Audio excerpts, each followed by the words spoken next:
Samantala, Idol, umaabot po sa 23,176 ang kabuang rehistrasyon po ng National ID sa Region 1 noong unang quarter po ng 2026. Ayon po yan sa Philippine Statistics Authority or PSA.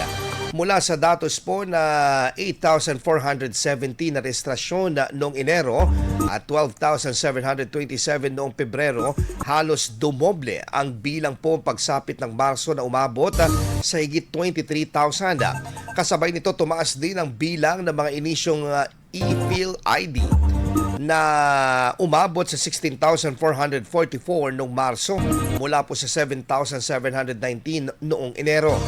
Iniulat din ng PSA na pinalakas ang mga hakbang sa pagpaparehistro sa pamamagitan ng pakikipag-ugnayan sa iba't ibang ahensya at institusyon. Kabilang na ang mga lokal na pamahalaan, Department of Social Welfare and Development, PhilHealth, gayon din ang pagsasagawa ng information dissemination at community outreach. Dahil sa mga inisyatibang ito, kinilala ang PSA Region 1 bilang ika-5 sa buong bansa na may pinakamataas na bilang ng National ID Early Print Engagements. Patuloy namang hinihikayat ng PSA ang mga hindi pa nakakapagparehistro na magtungo sa pinakamalapit na rehistrasyon upang makakuha ng National ID na inasahang magpapabilis ng mga transaksyon sa pamahalaan at pribadong sektor. IFM News. IFM News. IFM News.